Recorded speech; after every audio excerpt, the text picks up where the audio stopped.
I cast my mind back to when our group was still prepping to begin the Wild Beyond the Witchlight. Players had started to drop their characters into the campaign on D&D Beyond, and I wanted to take a peek, see what they were up to. One character in particular piqued my interest considerably, a cleric Harengon by the name of Cuddles Goldeneye. I scanned his character sheet, checked out his level 1 abilities, then went to the description tab. Despite hardly anyone I know ever actually using that section, to my surprise, it was actually filled out. Alignment, gender, eyes, height, faith.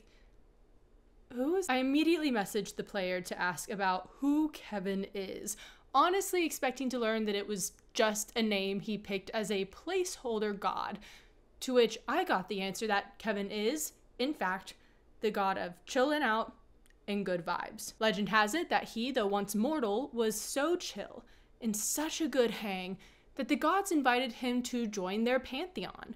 Now they can hang out and chill for an eternity. No one has ever heard of Kevin, of course, but he divinely revealed himself to Cuddles, whose mission is now to tell one and all about this chill god and his good vibes. Kevin himself turned into an icon during the campaign as Cuddles, then slowly the rest of the group went around proselytizing about Kevin, Big Kev, the god of vibes. They've since established a cult at Brigand's Tollway and Hither called the Church of Kev, which has also become their adventuring group name. The church has several branches if members wish to specialize.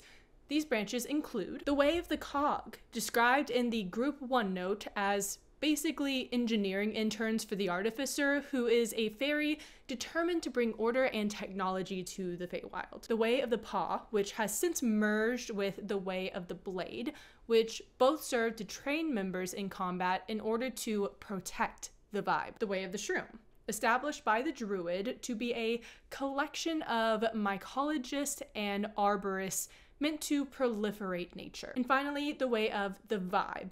This is the core branch of the Church of Kev, where only its chillest members can be found. I'm not telling you about this wonderful part of our campaign just for the sake of it, although I absolutely would talk about it just for the sake of it.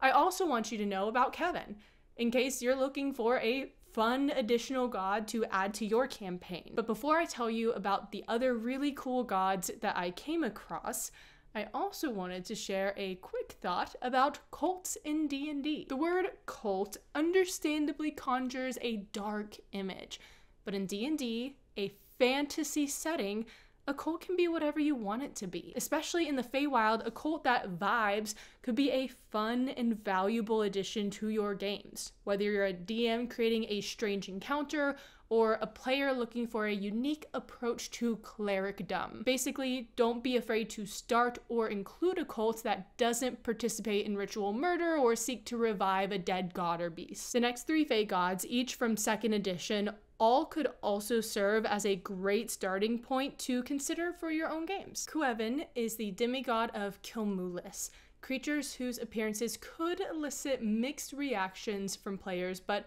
in general are delightful and shy. Cueven, their god, is a member of the Seelie court, and his name literally translates to kind. He appears as one of his followers as a Kilmulis, wearing wool clothes and gossamer armor, which I've never heard of, but I love the idea of gossamer serving as a surprisingly effective magical armor in the Feywild. Cueven is chaotic good, defending his followers when they need him, but just like them, he's also shy. The wiki says that he was prone to grumble. He liked being warm and comfortable and having a full stomach.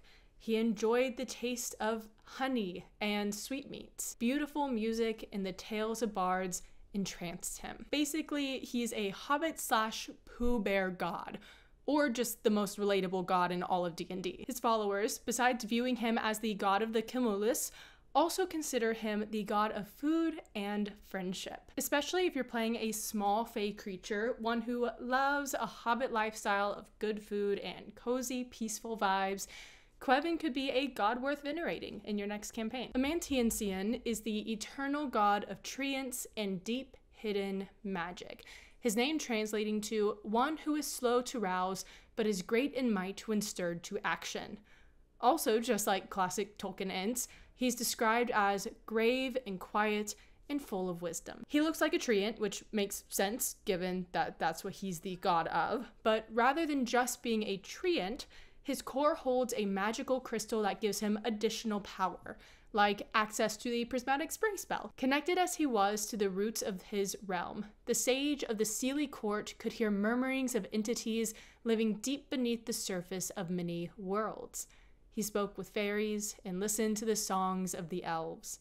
Thus, he gathered a great deal of information useful to the court, and he never forgot anything that he heard, though it might take him a long time to recall something from deep in his memory. His followers are also chaotic good, which makes sense given that he is a fae god, most often worshipped by fae creatures, but I also imagine his followers care deeply about wisdom and taking their time, which in an adventuring party could create a new layer of chaos if everyone else likes to move full steam ahead, or a layer of protection, since of all the party members, surprisingly, the Fae is the one who takes a little extra time to think through a plan.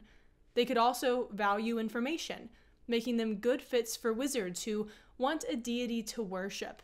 And again, lining up with the chaos of the Fae. No one said the information they value has to be useful. Naer Sceach is the god of pseudo-dragons, fairy dragons, and other mischievous fae creatures, his name translating to winged serpent. He's described as a fairy dragon with a huge smile. His biggest personality trait is literally playing around too much. Even for the fae, he's a little too silly, always playing and making jokes, even when the other fae need him to be serious. He's the definition of a good guy who's fun to hang out with every now and then, but also the worst person to bring to a funeral. Maybe he can cheer people up, but he cannot get serious when he needs to. He's quick to help those in need, and despite his unseriousness, actually cares for the fairy folk. He's not so much a force in combat as he is a trickster, willing to humiliate his enemies.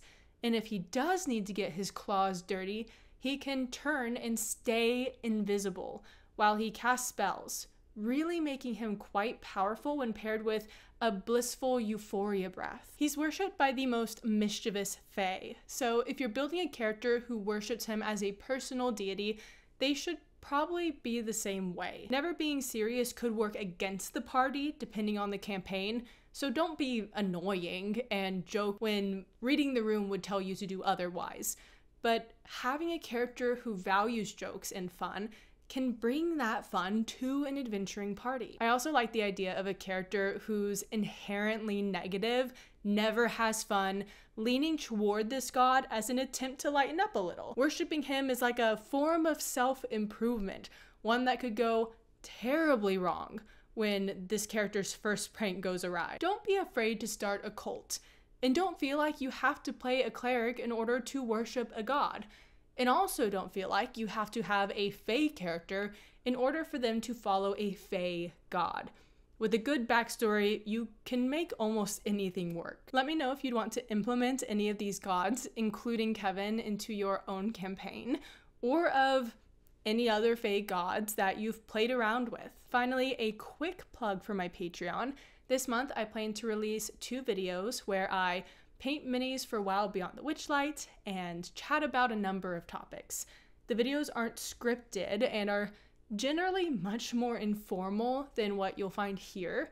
I'm also releasing a little mini adventure, a 1 or 2 shot low-level story that's inspired by 80s film tropes. I'm really proud of it, so if there's a month to sign up and check out my Patreon, it's this one. Thank you so much. I hope you have a great whatever it is, and I will see you next time.